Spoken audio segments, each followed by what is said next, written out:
Welcome to my vlog, Healed by Life. I'm Sam Malik, wishing you peace, joy, and healing. The inverted reality of the divine. The word growth refers to the more solid or material, physical, the earth plane in simpler words. In the divine order of the universe, it is the furthest away from the divine origin. The further away you get from the source, the more gross things become. The more they are visible, perceptible, and start assuming form. But by the same principle, they are less real as they are further away from the divine reality.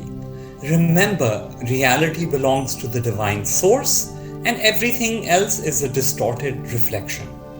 So keeping this in mind, the soul is more real and pure and divine than the mind, and the mind more real, etc., than the body. What does this mean? That the mind is more real than the body. The emotions of the mind have a very powerful effect on the body and can transform it, heal it, or make it sick. The body has less power on the mind. The body finds it more difficult to heal the mind, but it can still be done. So the material world is less real than the emotional world, and so on and so forth.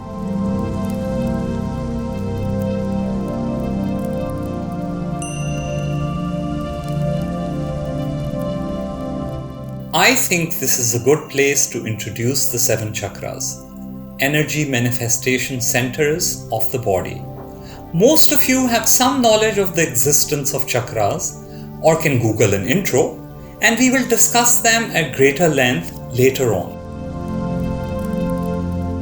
Starting from the top is the crown chakra on top of the skull.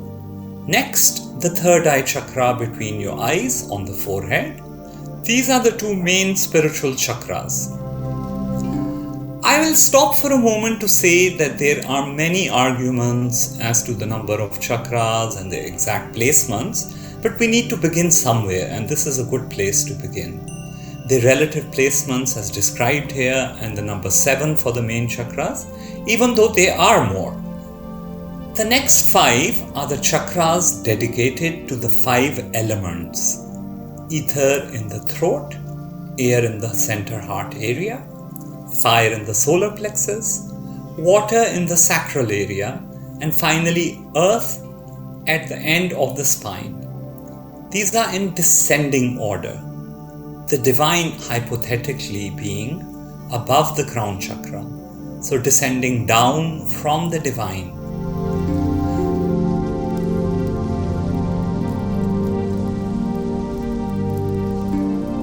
Are the chakras real? In my experience, definitely. Anything subtle has more power and reality than anything gross. They are very useful in understanding man and the universe and creation and how it functions. They are, put simplistically, the holes in the lampshade which projects the image of the universe around us. An understanding of the 5 elements is a key to understanding the manifested universe and our bodies. The 5 elements, as the components or building blocks of the universe, were emphasized by all traditions of pre-modern science. Modernity decided to dismiss them, and modern science now thinks that the projection of the universe on the wall is the reality of existence. Roughly speaking, the earth chakra corresponds to the earth experience of the physical world, studied intensively by modern science. Above it lies the water chakra, which is the world of emotion based on memory. Above this is the fire chakra, the world of self-identity. Above this, the air chakra, the world of thoughts. And above all of these is the ether world, the place of truth and beauty. Each in its correct hierarchy, one creating the other almost. Modern science has dedicated itself to the most gross chakra, without understanding what governs it from above. The universe is mathematical in nature, and science considers many things as mathematical equations. But even here, spirituality differs. Even in hardcore rational maths, numerology is hidden. There is nothing in creation which does not have a qualitative meaning along with its quantitative nature. Everything has a soul, a deeper meaning and sensibility.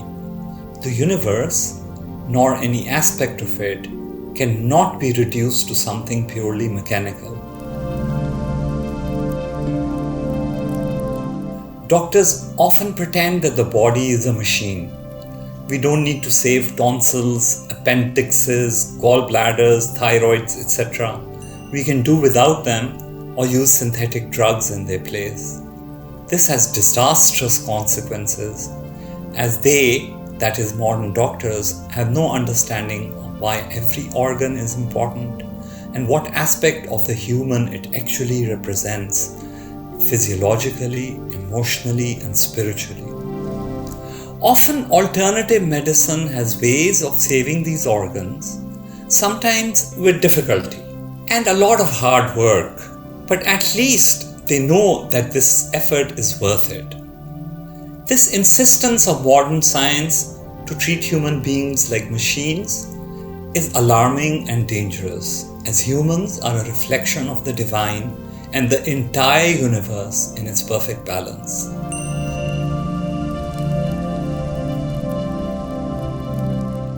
The 5 elements, or chakras, are restricted by space and time, while the crown and third eye chakras operate differently. I'm not claiming that I know how they operate outside our regular space and time, but will explain this further later on. I'm not trying to put down modern medical science. I use it myself when necessary, but I'm simply pointing out its limitations.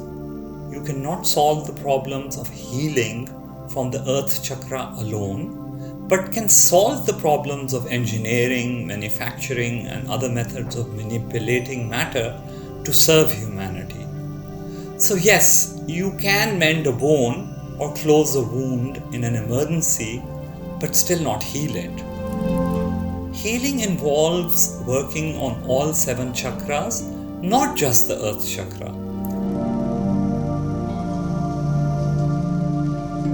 As mentioned earlier, most diseases have a physical, emotional, and spiritual disorder associated with them, and all these need to be addressed simultaneously. Healing is not just about repairing the body, but the emotional lacks which lead to the disease also need to be healed, and the soul and its conflict with the patient also need to be rectified. We live to heal ourselves and others, and life itself heals us when acknowledged. Please watch the videos on this channel and get familiar with my healing philosophy before you contact me for individual appointments via my website healedbylife.com.